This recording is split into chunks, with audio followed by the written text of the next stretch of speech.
Brain's narrative arcs performance of book versus e-book. மொழி மற்றும் சிந்தனை திறனை தூண்டுவது எந்த நூல்? வணக்கம், நான் சௌமியா.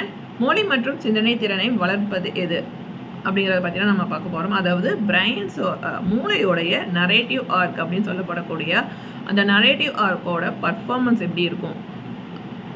இதற்கு இவர்கள் எடுத்துக்கொண்டது என்ன அப்படின்னு பார்த்தீங்கன்னா, புத்தகமும் அதுவே மின் புத்தகமும் எடுத்திருக்காங்க. ஸோ மின்னணு புத்தகத்தையும் வழக்கமாக நம்ம பயன்படுத்தக்கூடிய பாரம்பரியமான புத்தகம், இந்த ரெண்டுக்கும் இடையில் இருக்கக்கூடிய வித்தியாசம் என்ன அப்படிங்கிறது தான். ஒரு பேப்பர் பேக்கும் எடுத்திருக்காங்க, அதே நேரத்தில் இ புக் எடுத்திருக்காங்க. ஸோ இந்த ரெண்டுக்கும் இடையில் இருக்கக்கூடிய வித்தியாசத்தை பற்றி ஆராய்ச்சி செய்கிறாங்க. இந்த ஆராய்ச்சி எங்கே நடத்தப்பட்டிருக்கு அப்படின்னு பார்த்தீங்கன்னா, யூனிவர்சிட்டி ஆஃப் டோக்கியோவில் டிபார்ட்மெண்ட் ஆஃப் பேசிக் சயின்ஸில் குனியோஷி ஷகாய் அப்படிங்கிற ப்ரொஃபஸர் அப்புறம் அவருடைய டீம் மெம்பர்ஸ் இந்த ஆராய்ச்சி மேற்கொண்டிருக்காங்க. இந்த ஆராய்ச்சிக்காக ஸ்பான்சர்ஷிப் யாரை பண்ணியிருக்காங்க அப்படின்னு பார்த்தீங்கன்னா, மங்கா பதிப்பகம் இதற்கு ஸ்பான்சர் கொடுத்துருக்காங்க. இதில் மங்கா கதைகள் பயன்படுத்தப்பட்டிருக்கு. இந்த மங்கா கதைகள் அப்படின்னா ஜப்பானியர்களோட இந்த மங்கா கதைகள் குறிப்பாக இந்த கதைகளை சித்திரங்கள் கொடுக்கப்பட்டிருக்கும். ஓரளவுக்கு நம்ம அந்த பிக்சர் இமேஜ் பார்த்தோம் அப்படின்னாவே அந்த இமேஜில் ஓரளவுக்கு அந்த ஸ்டோரி டெல்லிங் பர்ஃபார்மன்ஸ் கொடுக்கப்பட்டிருக்கும். அதனால் ஈஸியாக அந்த கதையை புரியக்கூடிய வடிவமைப்பில் தான் இந்த கதைகள் எழுதப்பட்டிருக்கும். அதற்கேற்ற போல சித்திரங்களும் வரையப்பட்டிருக்கும். இதற்கு இவங்க மங்கா கதைகள் எடுத்திருக்காங்க. இந்த மங்கா கதைகளில் இருக்கக்கூடிய ஒரு விஷயம் என்னென்னா, so first part and second part, இந்த ரெண்டுலேயுமே அந்த ஃபஸ்ட் பார்ட் இருக்கக்கூடிய அந்த முதல் பாகம் இருக்குது. அந்த முதல் பாகத்தோடைய தொடர்ச்சி அதோட நீட்சி ரெண்டாம் பாகத்தில் இருக்கும். ரெண்டாம் பாகம் முதல் பாகம் படிக்காமல் நம்ம ரெண்டாம் பாகம் படித்தோன்னா எதுவுமே புரியாது. அதுவுமே இல்லாமல் அந்த கதைக்களம் கொஞ்சம் சிக்கலான கதைக்களம். ஸோ ஃபஸ்ட் பார்ட் கம்ப்ளீட் பண்ணால் அதில் இருக்கக்கூடிய விஷயங்களை நம்ம முழுமையாக புரிந்து கொண்டால் மட்டும்தான் ஸோ செகண்ட் பார்ட் நம்ம படிக்க முடியும். படித்தாலும் நமக்கு புரியும், இல்லைன்னா புரியாது. இதற்கு இவங்க ரெண்டு விதமாக டீம் மெம்பர்ஸ் பிரிச்சிருக்காங்க. ஸோ பார்ட்டிசிபென்ட்ஸ் இவங்க இதில் இருக்கக்கூடிய பங்கேற்பாளர்கள் ரெண்டு விதமாக படிக்க வச்சுருக்காங்க. ஒன்று என்னென்னா, ஸோ ஃபஸ்ட்டு டீமில் இருக்கவங்க என்னென்னா வழக்கமாக இருக்கக்கூடிய பாரம்பரிய கதை புத்தகம் அதில் ரீட் பண்ணுறாங்க. அடுத்து அதனுடைய நீட்சி, ஸோ செகண்ட் ஸ்டேட்மெண்ட்டாக அவங்க எதில் படிக்க வேண்டியதாக இருக்கும் அப்படின்னு பார்த்தோம்னா, அவங்க அதனுடைய நீட்சியாக இ புக் படிக்கிறாங்க. அதாவது மின் நூலில் சேம் அதே ஸ்டோரியை கண்டினியூ பண்ணுறாங்க செகண்ட் பார்ட்டுக்கு.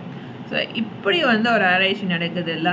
இப்போது இந்த டைமில் என்ன பயன்படுத்துகிறாங்கன்னா, எம்ஆர்ஐ அப்புறம் எஃப்எம்ஆர்ஐ, ஸோ ஸ்கேனர்ஸ் பயன்படுத்துகிறாங்க. எம்ஆர்ஐ அப்படிங்கிறது மேக்னெட்டிக் ரெசோனன்ஸ் இமேஜிங், அதே நேரத்தில் எஃப்எம்ஆர்ஐ அப்படிங்கிறது functional MRI magnetic resonance imaging. So இதில் என்ன அப்படின்னா, ஃபஸ்ட்டு இதில் இந்த இபுக் படிக்கிறாங்கல்ல, இபுக் படிக்கிற அந்த ஸ்டேஜில் என்ன அப்படின்னு பார்த்தோம்னா, அந்த எம்ஆர்ஐலேயே அவங்க அந்த மானிட்டர் அந்த ஸ்க்ரீன் ஃபிக்ஸ் பண்ணிடுறாங்க. ஸோ இதுக்காக எல்இடி ஸ்க்ரீன் அவங்க ஃபிக்ஸ் பண்ணிடுறாங்க. அந்த எம்ஆர்ஐயில் இருந்த மாதிரியே மீதி இருக்கக்கூடிய புத்தகத்தை அவங்களால படிக்க முடியுது. அப்போது அந்த எஃப்எம்ஆர்ஐ என்ன ஸ்கேனிங் செய்யுது அப்படின்னு பார்த்தோம்னா, அது குறிப்பாக மூளையோடைய நரம்பணுக்களை ஆராய்ச்சி செய்கிறது. அந்த நரம்பணுக்களில் மூளையோட வெவ்வேறு பகுதிகள் எப்படி செயல்படுது, அதுவும் மூளையோட முன்மூளை பகுதியில் இருக்கக்கூடிய மொழி மற்றும் சிந்தனை திறன் சார்ந்த பகுதிகள் எப்படி இயங்குகின்றது என்பதையும் படம் பிடிக்குது. இதோட மட்டும் இல்லாமல் அதே நேரத்தில் இரத்த ஓட்டத்துடைய அளவையும் அளவிடக்கூடிய அளவில் தான் இது படம் அந்த வரைபடம் இருக்கும். இப்போது இது ரெண்டு விதமான விஷயத்த இந்த ஸ்கேனர் நமக்கு கொடுக்குது. குறிப்பாக நரம்பியல் செயல்பாடுகளையும் நம்ம பார்க்கலாம். அப்போ நம்ம ஒரு விஷயம் படிக்கும் போது நம்மளுடைய பிளட் மூமெண்ட் எப்படி இருக்கும், ஸோ பிளட் ஃப்ளோ ரேஞ்ச் என்ன மாதிரி இருக்கும், வேகமாக செயல்படுதா, அல்லது கதைகள் சார்ந்து நம்ம ஒரு விஷயம் படிக்கும் போது ஸோ எமோஷ்னலாக நம்ம டவுன் ஆனால் நம்மள பிளட் ஃப்ரோசன் மூமெண்ட் அந்த மாதிரி சொல்லப்படும் இல்லையா. அப்போது ஏற்படக்கூடிய அந்த நடுக்கம், இந்த மாதிரியான விஷயங்கள்லாம் கிட்டத்தட்ட இவர்கள் ரத்த ஓட்டத்தோடைய அளவையும் அளவிடுறதுனால எளிதாக படம் பிடிக்க முடியுது. இதற்காக இந்த ஃபஸ்ட்டு ஆராய்ச்சியில் என்னென்னா, அவங்க நார்மல் புக் படிக்க வச்சுட்டு ஸோ செகண்ட் பார்ட்டை இ புக்கில் கண்டினியூ பண்ணணும்னு சொல்கிறாங்க. இது வந்து ஃபஸ்ட்டு டீம் வந்து ரிசர்ச் பண்ணுறது. ஸோ செகண்ட் டீம் மெம்பர்ஸ் வந்து என்ன பண்ணுறாங்க அப்படின்னா, ஸோ செகண்ட் பார்ட்டிசிபென்ட்ஸ் இருக்காங்க. செகண்ட் டீம் 2 டீமாக வந்து செப்பரேட் பண்ணியிருக்காங்க. அப்போ 2வது இருக்கக்கூடிய குழு, அந்த குழுவில் வந்து என்ன நடக்குது அப்படின்னு பார்த்தா, அவங்க ஃபஸ்ட்டு எடுத்ததையும் இபுக் படிக்கிறாங்க. அப்போ எம்ஆர்ஐயில் வந்து அவங்க ஸ்கேனருக்குள்ளே போயிட்டு அதில் வந்து இந்த எல்சிடி ஸ்க்ரீன் மூலமாக வந்து அவங்க ரீட் அவுட் பண்ணிவிடுவாங்க first part. So second part வந்து நார்மல் புக் கொடுத்தா அவங்கள வந்து அந்த ஸ்டோரியோட கண்டினியூட்டி செகண்ட் பார்ட்டை நார்மல் புக்கில் வந்து படிக்க சொல்கிறாங்க. இப்போது இந்த 2 விதமாக வந்து ஆராய்ச்சி செய்யப்படுது இல்லையா? ஸோ அதில் ஃபஸ்ட்டு டீம் இருக்காங்கல்ல, ஸோ முதல்ல எடுத்ததையும் வந்து புத்தகம் படித்துவிட்டு முதல் பாகத்தை புத்தகத்தில் படிச்சுட்டு 2ஆம் பாகத்தை வந்து மின்னணு புத்தகத்தில் படிக்கிறாங்கல்ல, அவங்க அந்த மாதிரி படிக்கும்போது அவர்களுடைய முன்மூளை பகுதி குறிப்பாக அதிகபட்சம் செயல்படாமல் குறைந்த அளவில் தான் செயல்படுது. ஏன்னா ஒரு கற்பனை வளம் வந்து அதிக அளவில் இருக்கிறதுனால அவங்க அந்த புத்தகத்தில் படிக்கும் போது அதில் வந்து அந்த பக்கங்களை வந்து திருப்புவதற்கு ஏற்றார் போன்று எளிதாக இருக்கக்கூடியதாக இருக்கலாம். அப்புறம் அதில் இருக்கக்கூடிய சித்திரங்கள் வந்து ஒவ்வொன்றா இருக்கும். ஸோ அதையெல்லாம் வந்து உற்று நோக்கக்கூடிய தன்மை வந்து அதிகபட்சமாக இருக்கிற காரணத்தினாலையும் அவங்களுடைய கற்பனை திறன் வந்து அதிகமாக செயல்படுது. கதைகளை வந்து எளிதில் ஒருங்கிணைக்கக்கூடிய தன்மையும் இருக்கிறதுனால அந்த மூளையோட முன்மூளை பகுதி வந்து குறைந்த நேரம் மட்டும் எடுத்துக்கொள்கிறது. இதற்காக பெரிதளவில் நேரம் வந்து எடுக்கல. ஏன்னா இவர்கள் வந்து கேள்விகள் வந்து கொடுக்கப்பட்டிருக்காங்க. இந்த கேள்விகள் வந்து என்ன மாதிரியாக வந்து ஃபிக்ஸ் பண்ணியிருக்காங்க அப்படின்னு பார்த்தா, இவங்க இதற்கு வந்து பயன்படுத்தக்கூடிய கேள்வி வந்து எளிமையான கேள்வியும் இருக்கும், சிக்கலான கேள்வியும் இருக்கும். அந்த கேள்விக்கு விடையளிக்கிறதுக்கு வந்து என்னென்னா, அந்த கதையை பற்றி ஓரளவுக்குலாம் இல்லை, நல்லாவே தெரிஞ்சு புரிஞ்சு படிச்சிருக்கணும். அதே நேரத்தில் எந்த இது வந்து செக்மெண்ட் வந்து ஸோ நெக்ஸ்ட்டு கண்டினியூட்டி எங்கேருந்து ஆரம்பிக்குது, அதோட ப்ரீ ப்ராசஸிங்காக என்ன கொடுத்துருக்காங்க, ஸோ செக்மெண்ட் வைஸ் வந்து அந்த கதையை பற்றி நல்லா தெரிந்திருந்தால் மட்டும்தான் இதற்கு வந்து பதிலளிக்க முடியும். இதுவும் இந்த மாதிரியான மங்கா கதைகள் பொறுத்த வரைக்கும் எப்படின்னா, அந்த கதைகள் வந்து ரொம்ப எளிமையாவில் வடிவமைக்கப்பட்டிருக்காது. ஸோ முதல் பாகம் நன்கு புரிந்து படித்திருந்தால் மட்டும்தான் 2ஆம் பாகத்தோட கதையே வந்து புரியும். அந்த மாதிரி தான் இவங்க கதையை எழுதியிருக்காங்க. அதற்காக தான் இந்த கதைகள் வந்து அவர்கள் வந்து ஆய்வுக்கு எடுத்திருக்காங்க. இப்போது இவர்கள் வந்து ஸோ குறைந்த நேரத்திலேயே வந்து அந்த கேள்விக்கு வந்து பதிலளிக்கக்கூடிய தன்மை இவர்களுக்கு வந்து அதிகமாக இருக்குது. குறிப்பாக இந்த பகுதியினர் வந்து என்ன பண்ணியிருக்காங்கன்னா, அதிகமாக கேள்விக்கு வந்து குறைந்த நேரத்திலேயே வந்து பதிலளித்திருக்காங்க. பெரிதளவில் வந்து அவர்கள் நேரம் செலவில்லை, ரொம்ப ஃபாஸ்ட்டாக அவங்க வந்து ஆன்சர் கொடுத்துருக்காங்க. அதுவும் சரியான முறையில் கொடுத்துருக்காங்க. இப்போது இந்த 2வது வந்து குழு இருக்காங்கல்ல, ஸோ செகண்ட் டீம் இருக்காங்கல்ல, அவங்க வந்து ஃபஸ்ட்டு முதல்ல எடுத்ததுமே என்ன படித்தாங்க அப்படின்னா, புக்கில் தான் அவங்க படிக்கிறாங்க. 2வது வந்து என்னென்னா, அவங்க பேப்பர் பேக்கில் வந்து படிக்கிறாங்க, அதாவது புத்தகத்தில் படிக்கிறாங்க. மின்னூலில் படித்தது முதல் பாகம், 2ஆம் பாகத்தை வந்து புத்தகத்தில் வந்து தொடர்றாங்க. இப்போ முதல் பாகமே வந்து அவர்கள் வந்து மின் நூலில் வந்து படித்திருக்காங்க. அப்போ அவர்களுக்கு ஏதேனும் சந்தேகம் எழுதிருந்தால் அப்போது என்ன செய்யணும்னா, அவங்க அந்த பேஜஸ் வந்து ஸ்க்ரோல் பண்ணி தான் அவங்க என்ன பண்ண வேண்டியதாக இருக்கும். So up arrow and down arrow, page down, page up, so இந்த மாதிரியான விஷயங்கள்லாம் வந்து பயன்படுத்தி தான் வந்து அவங்க பார்க்க வேண்டியதாக இருக்கும். ஸோ வேகமாக பக்கங்களை திருப்புவதற்கான எந்த ஒரு விஷயமும் அதில் இல்லை. அதே நேரத்தில் அந்த சொற்களை வந்து தேடி கண்டுபிடிக்கணும் அப்படின்னாலும் அப்போது வந்து அவங்க அதற்காக அதில் இருக்கக்கூடிய அந்த குறிப்பிட்ட வரியை வந்து அவங்க தொட்டு பார்க்கணும் அப்படின்னாலும் கூட அந்த எக்ஸாக்டாக ஒரு வேர்டு அப்படின்னா அந்த வேர்ட் ஃபுல்லாக வந்து எனேபிள் ஆகும். அதை வந்து அந்த ஸ்க்ரீன் வந்து என்ன ஆகும்னா அந்த செலக்ட் ஆகும். இப்போது அதுவே நம்ம வழக்கமாக படிக்கக்கூடிய புத்தகத்தில் அந்த மாதிரி செலக்ட் ஆப்ஷன்லாம் இருக்காது. நம்ம தான் வந்து தொடுதிறன் காரணமாக, தொடு உணர்திறன் காரணமாக நம்ம அதில் வித்தியாசமாக இருக்கும். நம்ம அதற்காக வந்து இன்னுமே வந்து என்ன பண்ணுவோம்னா, பென்சில் வந்து யூஸ் பண்ணலாம், பென் யூஸ் பண்ணலாம், நமக்கு வேணும்னா நம்ம வந்து அடிக்கோடிட்டுருக்கலாம். இந்த மாதிரியான ஆப்ஷன்ஸ் வந்து நமக்கு புக் படிக்கும் போது இருக்கும். ஆனால் அதுவே வந்து புக் படிக்கணும்னா நம்ம ஹைலைட்டர் வந்து யூஸ் பண்ணுற மாதிரி இருக்கும். அது ஹைலைட்டரில் வந்து இருக்கக்கூடிய அந்த கலர், அதுவே அடிட்டிவ் கலரை வந்து நம்ம பயன்படுத்துகிறோம் அப்படின்னா ப்ரைமரி கலர், செகண்டரி கலர் 2 இது இருக்குது. ஸோ ப்ரைமரி கலர்ஸ் நம்ம பயன்படுத்தினா அதுக்கேற்ற மாதிரி இருக்கும், ரொம்ப அடிட்டிவாக இருக்கும். அப்போ பார்ப்பதற்கே வந்து கண்ணை கூசக்கூடிய ஒரு விதத்தை வந்து ஏற்படுத்தும்.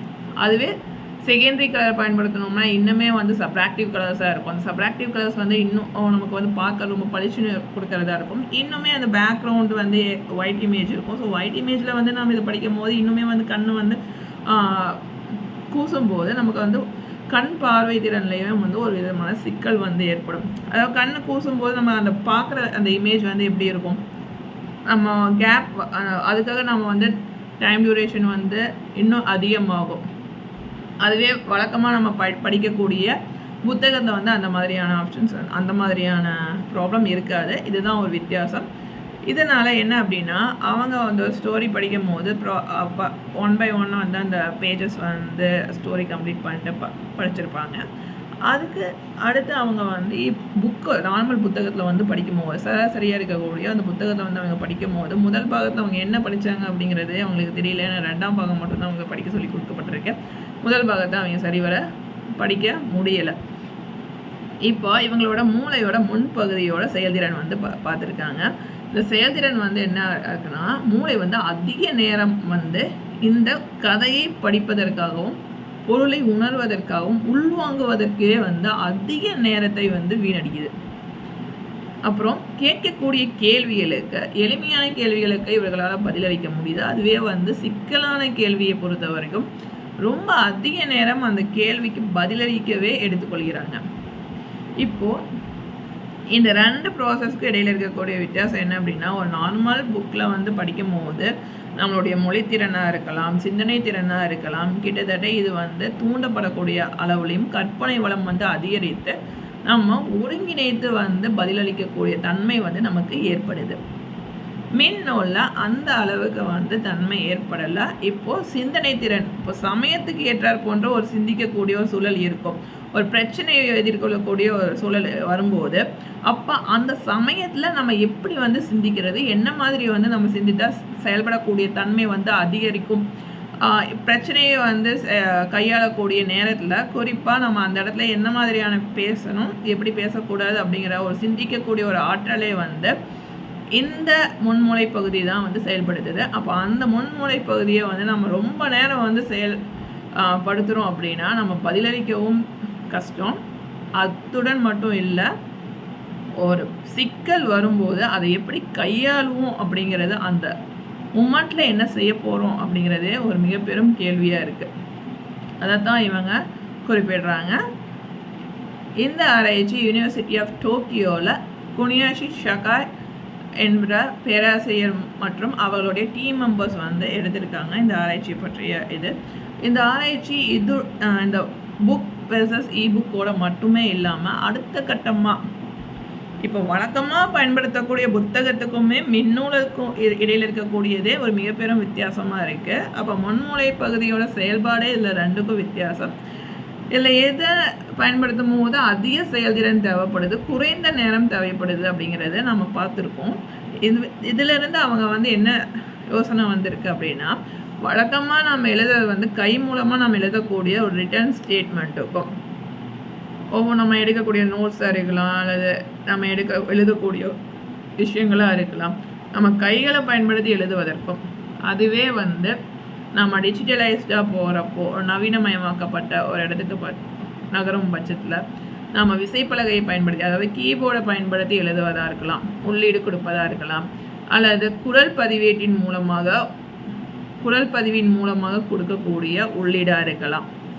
வாய்ஸ் இன்புட் கொடுக்குறோம்ல, ஸோ வாய்ஸ் இன்புட் டைப்பிங், நம்ம வாய்ஸ் இன்புட் கொடுத்தோம்னா அதுவே வந்து ப்ராப்பராக வந்து டைப் ஆகும். அதே நேரத்தில் நம்ம இருக்கக்கூடிய சொற்களை வந்து திருத்தி கொள்ளலாம்.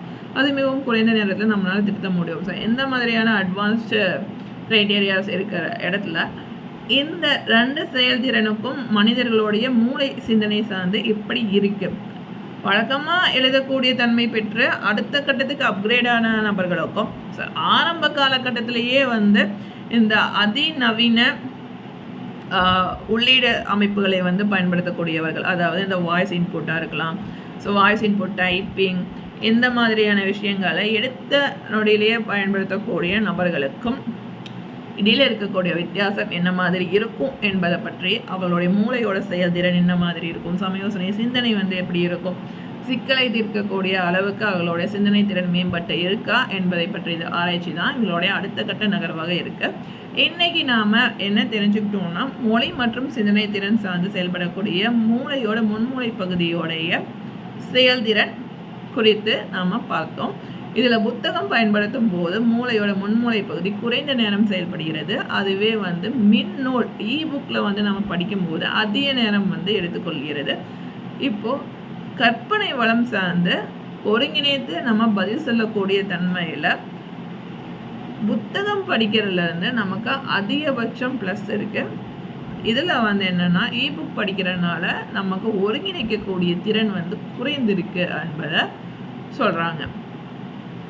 இன்றைக்கி இதை பற்றி தெரிந்து கொண்டிருக்கோம். ஸோ அடுத்து வீடியோவில் வேற ஒரு டாபிக் பற்றி டிஸ்கஸ் பண்ணுவோம். Signing off Soumya. அண்ட் இந்த வீடியோ பிடிச்சிருந்தா லைக் பண்ணுங்கள். யாருக்கு யூஸ்ஃபுல்லாக இருக்குமோ அவங்களுக்கு ஷேர் பண்ணுங்கள். மறக்காமல் சேனலுக்கு சப்ஸ்கிரைப் பண்ணுங்கள். பாய். தேங்க்ஸ் ஃபார் வாட்சிங்.